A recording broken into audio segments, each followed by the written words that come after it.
Olá, sejam bem-vindos à nossa aula de Desenho Técnico 2 da Escola Profissional Monsenhor Valdir Lopes de Castro. Esta aula é destinada aos alunos do curso técnico em Design de Interiores e eu sou a professora Nayara. Hoje faremos uma revisão sobre as etapas de elaboração dos projetos de edificações e os desenhos que compõem o projeto arquitetônico. Bem, antes de mais nada, eu tenho que ressaltar que uma das principais atribuições do design de interiores e uma das atividades de maior importância, além de que exige uma extrema responsabilidade, é saber ler e interpretar devidamente os projetos referentes a determinada obra ou determinado projeto de mobiliário. Então, é necessário ter habilidades gerais em projeto e o senso analítico prático apurado. Ou seja, é uma ferramenta de extrema importância para nós, profissionais da área da construção, apesar que o profissional do design de interiores não trabalha com todos os tipos de plantas que nós estudamos, mas ele tem que ter noção de leitura, pois quando ele estiver em canteiro de obra, ele pode ser requisitado para tirar alguma dúvida e, além do mais, para ele desenvolver projetos, ele pode receber projeto arquitetônico pronto e só a partir dele desenvolver o seu projeto de interiores, sem precisar ter que ir no canteiro de obras. Então, se ele já tem uma prática de leitura de projeto técnico, para ele já é um meio caminho andado, além de ser visto como profissional mais respeitado dentro da área da construção. Então, nós iremos iniciar com a primeira parte. Essas etapas do projeto arquitetônico, ela é regida pela NBR 13.532 e ela foi dividida em 7 etapas. A primeira etapa é o levantamento de dados, a segunda é o programa de necessidades, a terceira é o estudo de viabilidade, a quarta é o estudo preliminar, a quinta é o anteprojeto, a sexta, o projeto legal e a sétima, o projeto para execução. Todas essas etapas nós já vimos em sala de aula, tanto em teoria como em prática, mas para a gente ter uma revisão mais eficiente, a gente tem que detalhar um pouquinho de cada para a gente relembrar um pouco mais os conceitos, tá? Bom, iniciando com o levantamento de dados. O levantamento de dados é feita inicialmente com uma visita prévia ao local da obra, no caso, onde o profissional ele vai analisar o terreno, o entorno, a vizinhança, é feita uma análise criteriosa do ambiente a ser projetado, no caso, se for uma edificação já pronta, é nesse momento também que o profissional desenvolve pequenos croquis, onde ele vai colocar as dimensões da habitação, as dimensões do projeto que o cliente deseja. É importantíssimo também que nesse momento o profissional já tenha noção das leis municipais que regem a construção civil na localidade onde ele está trabalhando, pois no levantamento de dados pode ocorrer questionamentos do cliente e o profissional tem que ter noção de como responder da forma mais adequada possível e principalmente não prometer algo que não possa ser cumprido, no caso, algo que a prefeitura local não permita. Então, nessa análise que é feita a coleta das dimensões, no caso da edificação pronta, e uma parte fundamental de ser analisado nesse momento é a posição da edificação em relação ao solo. Principalmente quando o profissional trabalha na região onde tem uma incidência solar mais forte, no caso, onde o sol é bem mais forte e tem poucas vegetações ou a casa não está numa orientação solar adequada. Então, é nesse momento que o profissional vai traçar um plano de desenvolvimento e adequação dessa edificação para promover um melhor conforto térmico para o cliente. Bom, o segundo tópico é o programa de necessidade. O programa de necessidade nós já conversamos bastante em sala de aula, acredito que todos ou quase todos já têm uma noção do que seria ele. Vocês sabem que o projeto de necessidade, ele se insere na nossa reflexão como uma importante etapa de aproximação e de desenvolvimento projetual, principalmente no que se refere ao entendimento do cliente em relação ao seu projeto. É nesse momento onde vocês vão conversar com o cliente e vão desenvolver uma entrevista onde ele vai conversar, vai dizer um pouco de si, vai dizer o que ele espera do projeto, vocês vão documentar em forma de planilhas o que o cliente deseja e quais são as áreas que podem ser colocadas ou não. Então, é nessa etapa que será definida a quantidade e o tamanho dos pavimentos, no caso, os quartos, salas, cozinhas, banheiros, entre outros espaços, além de ter uma conversa prévia do que seria mais ou menos um orçamento, o que o cliente pode investir naquela obra, o valor de custo da obra, além de ter uma noção mais ou menos da previsão da entrega da obra final também. Nesse momento o cliente sempre pergunta se tem uma noção de quando entrega, se pode entregar um pouco antes. E também, nesse momento, a gente conversa com o cliente e explica que é tudo feito por etapas e que não podemos queimar nenhuma etapa para que o projeto seja feito de forma adequada. Então, é basicamente uma reunião que você tem com o cliente e anota, desenvolve e faz esquemas de croquis para ter uma noção mais ou menos como é que seria a edificação. E, por fim, o profissional conclui se é possível ou não fazer o que o cliente deseja, ou se vai ter necessidade de redimensionar o projeto ou mudar um pouco a visão do que ele deseja. Então, o programa de necessidade ele existe para te orientar como será o desenvolvimento projetual e também mostrar ao cliente o que pode e o que não pode ser feito. Tá? Bem, o terceiro tópico é o estudo de viabilidade. A etapa é o estudo de viabilidade. Ele é uma ferramenta que auxilia o incorporador no momento de tomada de decisões, como consulta às normas técnicas, regulamentos, leis e estudo do mercado. Ou seja, o estudo de viabilidade é uma análise técnica da viabilidade do empreendimento, da edificação, no caso, onde são avaliados de forma criteriosa e técnica a área do terreno, a localização dentro do zoneamento da cidade e, em seguida, são feitos parâmetros urbanísticos, que são determinados pelo plano diretor do município, que é onde vai definir os recursos, o uso do solo, gabaritos de altura, a taxa de ocupação e aproveitamento do solo. Então, esse tipo de estudo geralmente é feito por profissionais da área da arquitetura e da engenharia, mas vocês, como profissionais de interiores, têm que ter noção do que seria esse estudo, porque em algum momento vocês podem trabalhar diretamente com ele. Apesar que vocês não executem, mas vocês podem trabalhar como forma de parceria com os escritórios. Então, o resultado desse estudo é um relatório técnico sobre o que pode e o que não pode edificar ou parcelar em determinado local. Tá? Ele é feito para construções que são iniciadas do zero, no caso. Bom, a quarta etapa é o estudo preliminar. Ela é feita através das informações obtidas no levantamento de dados e deve ser acompanhado de perto pelo cliente, através de reuniões físicas ou virtuais, para que o cliente aprove o projeto e passe para a próxima fase. Esse estudo ele constitui a configuração inicial da solução arquitetônica proposta para a obra e é considerada as principais exigências contidas no programa de necessidade. Por que as principais?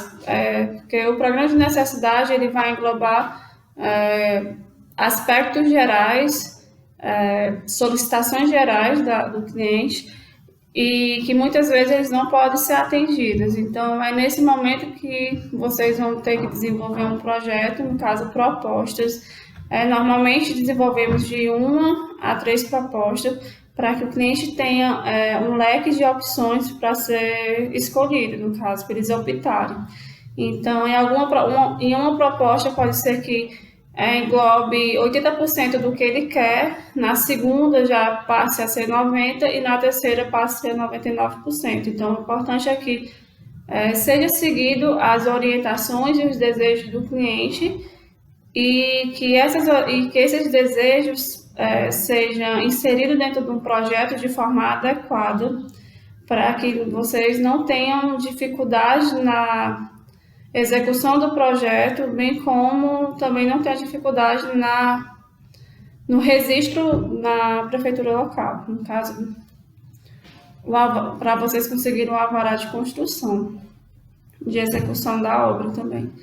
Então, é nesse momento que é feito o lançamento das ideias, através das plantas esquemáticas setorizadas, croquis, perspectivas volumétricas, e porque existem clientes que têm uma noção de leitura de plantas, como existem outros que não têm. Então, é necessário que nessa etapa, para vocês mostrar de uma forma mais eficiente ao cliente a sua proposta, que vocês desenvolvam croquis esquemáticos, bem como também perspectivas volumétricas. Então, é nesse momento que a gente lembra um pouquinho das nossas aulas de perspectivas e nossas aulas de desenho à mão livre. Então, por isso que todos os tipos de estudo relacionados dentro do design de interiores se conversam e se completam. Então, só para terminar, também é necessário que vocês façam algum contrato, alguma forma de acordo com o cliente para que, a partir desse momento, tudo seja catalogado e registrado, para que, se caso eles aceitem a proposta indicada, eles não voltem atrás por muitas vezes, eles não tenham desejo de alterações diversas, porque a partir do momento que existem alterações não previstas no projeto, aumenta a dificuldade de desenvolvimento, de finalização, bem como estende-se muito o prazo de conclusão da obra.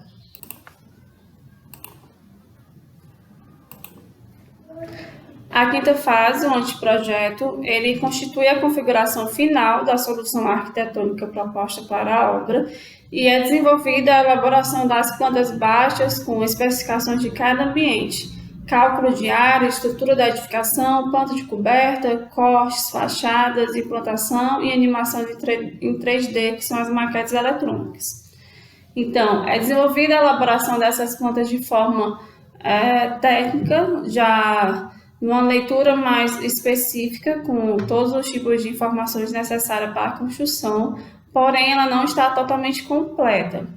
Ela tem a solução final, mas todo o desenvolvimento técnico que é solicitado para a BNT, ela não está finalizada. Por quê? Porque nesta etapa, o cliente tem uma participação indispensável para o fato do resultado final sair como esperado. Então, é importante que todas aquelas solicitações de mudanças sejam realizadas. No caso, se o cliente solicitou mudanças, é nesse momento que o projeto tem que estar concluído, no caso, tem que estar com essas mudanças para não ter mais alterações.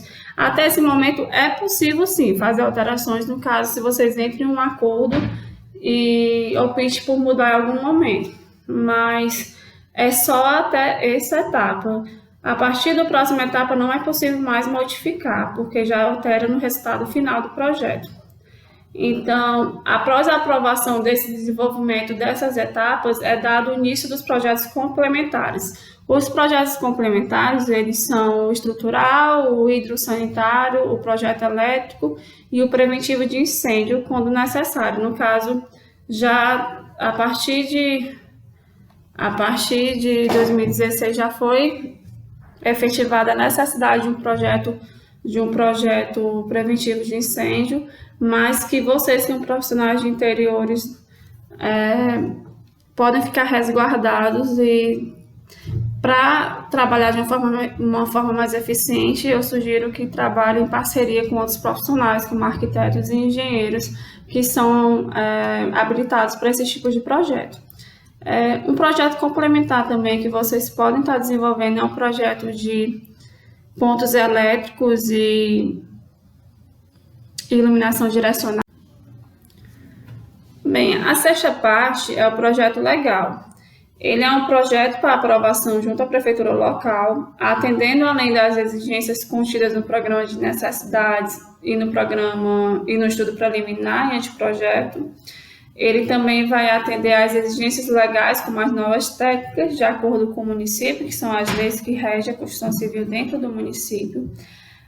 Outra coisa que vocês têm que ter conhecimento é que as pranchas impressas ou digitalizadas, dependendo do município, que alguns municípios recebem a planta física e outros só recebem a digitalizada. Então, dependendo do município, elas devem ser formatadas nos padrões que o município exige, sendo que não deve ser desconsiderada as normas da ABNT, que regem os projetos arquitetônicos, projetos de edificações técnicos. Então, essas pranchas elas devem ser formatadas de forma adequada para que os órgãos fiscalizadores possam fazer uma avaliação criteriosa para que sua obra seja autorizada e executada, e passe a ser executada. É nesse momento que vocês podem ter o projeto negado pela prefeitura local e que vocês tenham que voltar a fazer um novo projeto ou adequar a exigência que foi solicitada pela prefeitura.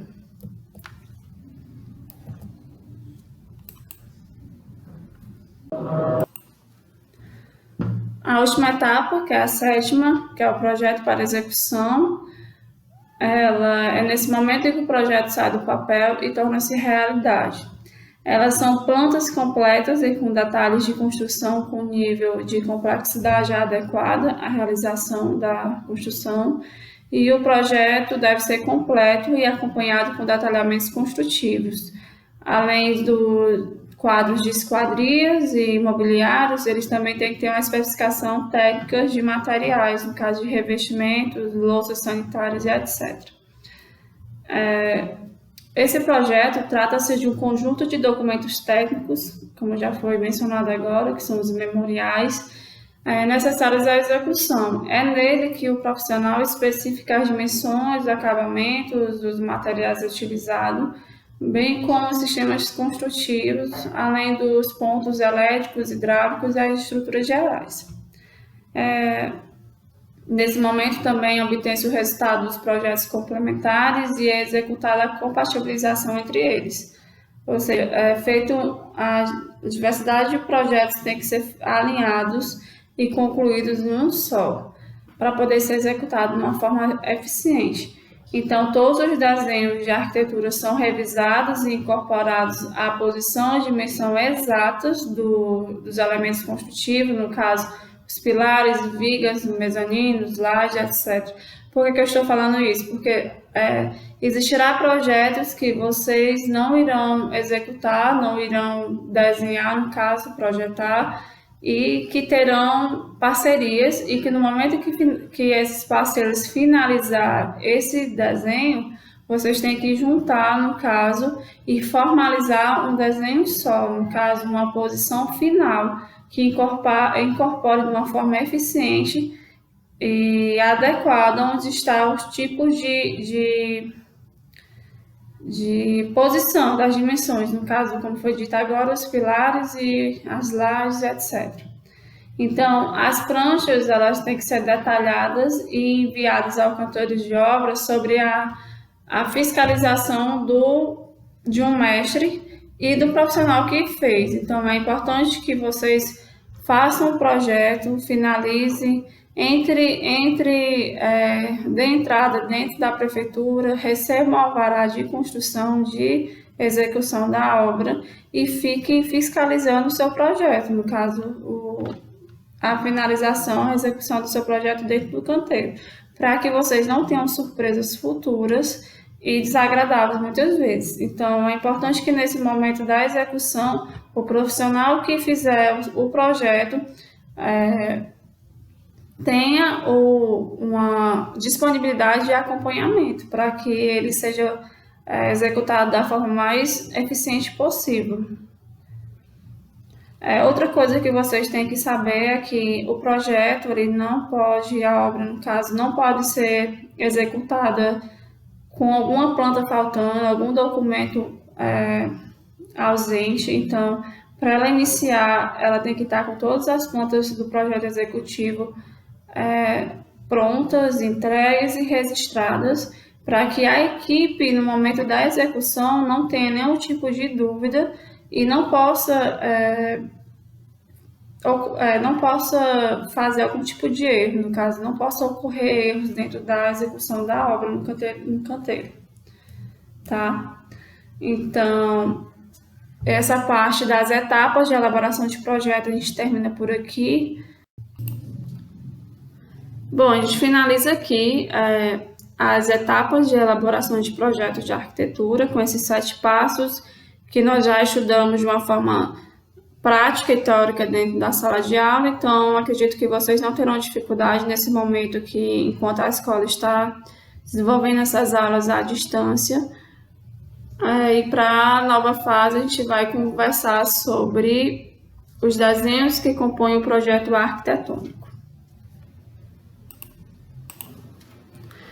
Bem, os desenhos que compõem o projeto arquitetônico, que é esse novo conteúdo de revisão, ele pode ser analisado dentro da NBR 6492, que aqui rege a representação de projetos de arquitetura. Então, qualquer dúvida é só olhar o texto de apoio que está disponível no nosso aluno online, para que vocês não se percam em algum momento na explicação. Pronto, a primeira planta que nós iremos analisar é a planta de situação. A planta de situação é uma planta básica, é uma planta simples de ser entendida, porque ela é uma vista ortográfica principal superior. Perceba na imagem lateral, onde é possível analisar um terreno que está demarcado de uma forma mostrada em planta baixa, onde nela existe um arruamento que tem o nome das ruas de todas as proximidades desse terreno. Possui também cotas laterais, indicando o tamanho da dimensão desse terreno, no caso, além de ter a orientação solar, que é o norte. Então, a finalidade básica dessa planta é identificar o formato que foi identificado aqui, o lote, no caso, as dimensões que estão descritas aqui também, e a localização em relação ao arruamento, que no caso também está aqui, que é o número 591 da rua Castelo Branco. Então, a planta de situação é uma das primeiras plantas que são feitas, que é o arruamento, uma planta onde está localizado o lote dentro do perímetro urbano ou rural, onde está sendo feita essa edificação. E ela tem uma abrangência que envolve todo o território de determinado raio que você, como profissional, vai escolher para ser identificado. Bom, a segunda planta é a planta de locação ou implantação. Ela é uma planta também que é uma vista ortográfica principal superior. Ela também é esquematizada, só que ela representa o terreno e o seu interior de forma um pouco mais detalhada que a de situação. A sua finalidade é identificar o formato, as dimensões e a localização da construção dentro do terreno, enquanto a de situação era a localização dentro do perímetro urbano, a de implantação é dentro do terreno, no caso é dentro do lote escolhido para ser construído. Então, nela vai ser demarcado todos os afastamentos que são necessários para a construção, no caso, os afastamentos frontais, os laterais, os de fundo, terá cotas mais específicas, terá indicações de níveis, localização em relação ao norte, indicações de vegetação, como a gente consegue ver na imagem. Então, é uma planta que tem um pouco mais de informação e que também é necessária para que seja liberado o alvará de construção. Uma planta a ser estudada é a planta baixa. Bom, a planta baixa ela já foi estudada bastante em sala de aula, tanto teoricamente como na prática em si, mas para a gente dar uma revisada básica, a gente vai definir que a planta baixa é uma vista superior do plano secante horizontal e que ela é localizada a aproximadamente 1,5 m do piso de referência. Vejamos aqui a imagem a seguir. onde tem uma edificação volumétrica em perspectiva. Nele a gente consegue constar um plano secante cortando essa edificação ao meio. Então, o que a norma mostra? A norma mostra que essa altura desse corte deverá ser feito aproximadamente a 1,5 m do chão. Por que 1,5 m do chão? Porque é uma altura variável, onde a maioria das edificações técnicas necessárias vão estar visíveis. Por exemplo, aqui nessa residência, a gente consegue ver que em 1,5 m foi possível cortar todas as esquadrias dessa casa. Então, se caso houvesse algum tipo de especificações que não fosse possível mostrar nesse corte a 1,5 m, então esse plano subiria um pouco mais para que fosse possível mostrar essa especificação, tá? Então, só de um termo mais detalhado, mais descritivo, a gente percebe que existe aqui a volumetria, o corte do plano secante, existe a divisão, no caso da edificação em 2, e aqui a projeção da planta, onde a gente consegue ver a forma mais esquemática, como é que seria a planta baixa desta edificação.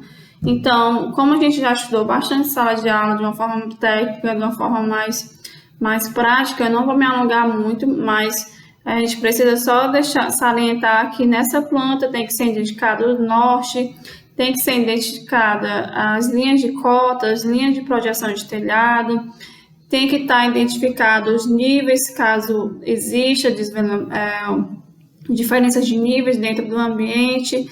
Tem que especificar também aonde está localizada as vistas que serão detalhadas. No caso dessa planta aqui, como exemplo, a gente percebe que existe uma vista B olhando para essa parede e existe uma vista A olhando para esta parede. Então, a planta baixa ela tem um grau de detalhamento superior às outras plantas que a gente já viu até agora, devido a ser uma das principais da construção, porque é a partir dela que a edificação vai ser levantada, vai ser construída.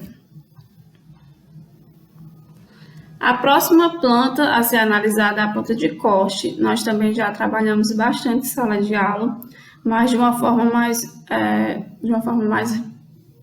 clara para a gente revisar. O corte é uma representação também, ela é uma vista ortográfica seccional do tipo corte, e ela é obtida quando se passa pela edificação em um plano vertical imaginário de corte e projeção, normalmente perpendicular às paredes cortadas.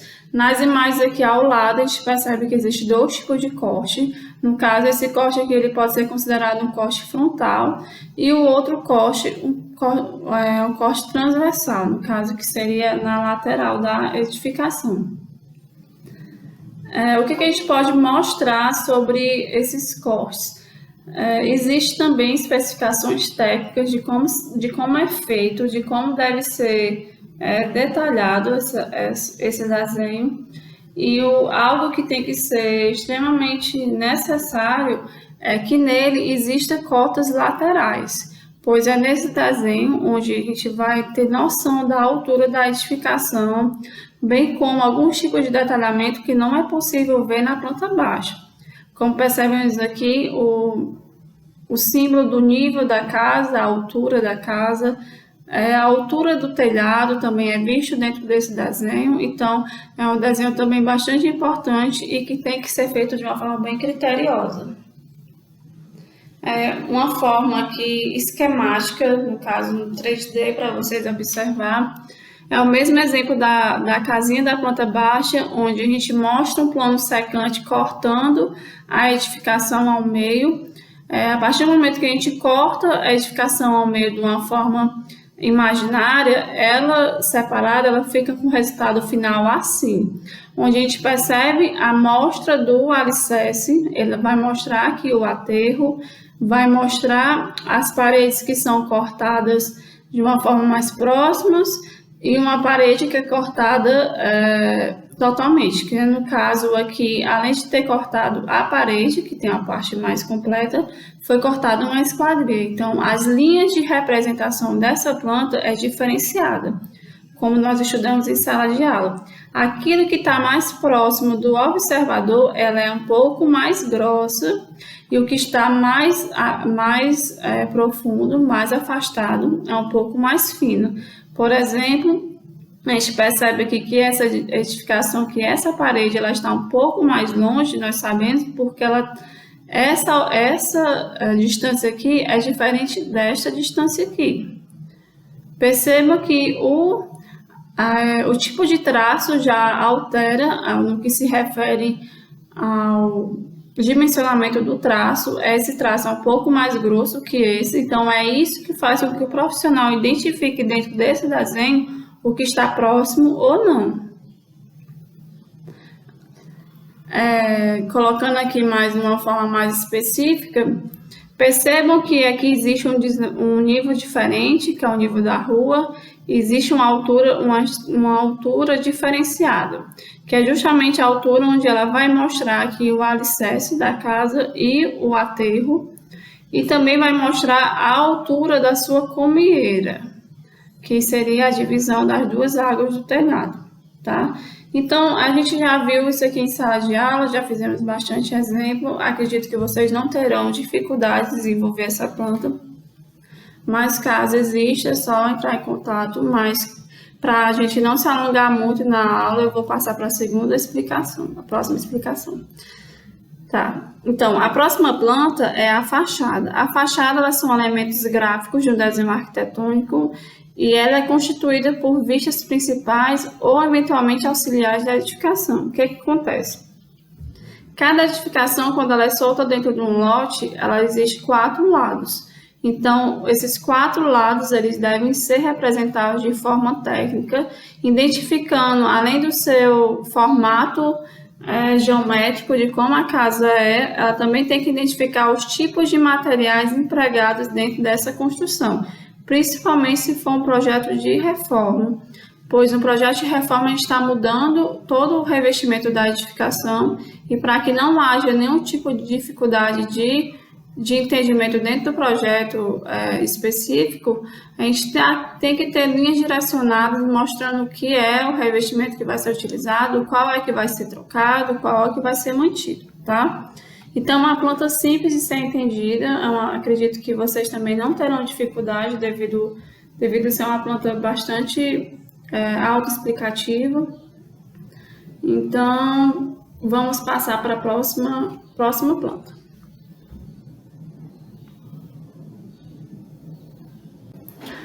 Bom, a planta de coberta é uma planta de representação gráfica, também ela é uma vista ortográfica superior da edificação, e a sua finalidade é representar os elementos da coberta ou a ela relacionada.